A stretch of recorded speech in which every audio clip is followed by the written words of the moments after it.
اکثره ملګرو دا وي چې موږ باندې قرض دی، کله یوه وظیفه کوو کله بلې وظیفه کوو خو مزه نه کوي. نو نن ما ستاسو لپاره ډیره زیاته بهترینه وظیفه راوړې ده چې قرض د غرونو مرم وي که نه انشاءالله ختمیږي به. بسم الله الرحمن الرحیم. السلام علیکم ورحمت الله وبرکاته. امید در به کوم چې تاسو ټول به ټیک ټاک کې د ژوند نه به مزې اخلئ. الله پاک د موږ تاسو خوشحاله ساتي. الله پاک دې زموږ او ستاسو ټول مشکلات، ټولې پریشانۍ، ټولې بیمارۍ هر څه ختم کړي. الله پاک دې موږ د چا محتاجه کوي نه. الله پاک دې صرف موږ د خپل اطاعت دا محتاجه کړي. محترمو، نن چې کومه وظیفه ده دا ډیره زیاته بهترینه وظیفه ده. که په یو انسان باندې د غرونو برابر قرض وي او دونه قرض په ده باندې وي چې دی را تنګ کړی وي دې قرضونو چې زه څه وکړمه، او دا قرضونه دومره دي چې کله کله دی خودکشي ته هم پکې ساز شي. کله کله وایي چې اړو پیدا نه وي، کله څه وایي کله څه وایي. نو تاسو یقین وکئ دونه پاورفل وظیفه ده، دونه بهترینه وظیفه ده، دومره اغلا وظیفه ده. دا وظیفه چې موږ چا نه مو ورکړې ده نو انشاءالله کار شوی دی. خو لیکن محترمو د دې یو څو شرایط دي. هغه دا دي چې کله ما ورته وظایف کوو نو د هغې سره سره به مونځ کوو، بلکل د مانځه پابندي به کوو او دغه شان ورسره به د قرآن مجید تلاوت کوو. او چې کله ما ورته دا وظیفه کوو نو ښه په امید سره، ښه په یقین سره، ځکه چې رزق ورکوونکی الله پاک دی، روزي ورکوونکی الله پاک دی، مصیبتونه لرکوونکی د الله پاک دی، رزق خلکو له ورکوونکی الله پاک دی، خوشحالي په خلکو باندې الله پاک راولي، غریبي الله پاک راولي، غمونه الله پاک راولي.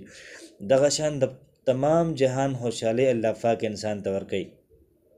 نو چې کله ما ورته دا وظیفه کوو نو دا موږ ډېر زیات په صدق باندې، ډېر زیات په اطمینان باندې، په خشوع باندې، په آرام باندې داسې ما ورته وظیفه کوو چې لکه موږ یو قسم له الله پاک ته سم ډېر محتاجه یو.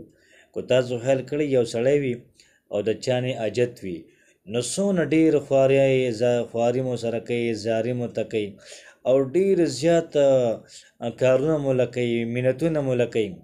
مطلب یې څه وي چې زما دنه مطلب دی، دا مطلب پوره شي. نو دغه شان چې ما ورته د الله پاک نه مالداري غواړو، ما ورته دا غواړو چې زما او ستا قرض ختم شي، نو ما ورته به ښه په زارۍ باندې الله پاک ته به وجاړو. نو انشاءالله محترم الله پاک به زما او ستا ضرور امداد کوي. کله کله ماشومو دا چې کله د مور نه پیسې غواړي، پلار نه پیسې غواړي، و چې په جړا شوی نه وي که نه، نه وله مور پیسې ورکوي نه وله پلار پیسې ورکوي. نو راځئ چې نن ما ورته الله پاک ته په شریکې باندې وجاړو چې الله پاک زموږ دا څونه قرضونه دي دا ختم که. دا ویډیو چې څومره کسان ګوري نو انشاءالله موږ د جمعې په شپه باندې او خصوصي دوا کوو. زموږ چې کوم د علما کمیټې ده خصوصي دوا کوو. نو انشاءالله چې دا وظیفه څوک ګوري او څوک یې مخکې شیر کوي هغوی دپاره پکې مشر مولوي صاحب ته به خواست کوو. نو انشاءالله ښه په خصوصي او په توجه سره د هغوی دپاره دعا کولی شي. نو راځئ زه محترمو دا ویډیو اوږده کېږي د وظیفې طرف ته. وظیفه څنګه ده؟ موږ به روزانه یو عمل کوو. عمل به دا وي چې کله موږ د سهارې مونځ وکړو د جمع سره، نو د هغې نه پس به 100 پېرې لا ملجأ ولا منجأ من الله الا الیه، لا ملجأ ولا منجأ، لا ملجأ ولا منجأ من الله الا الیه.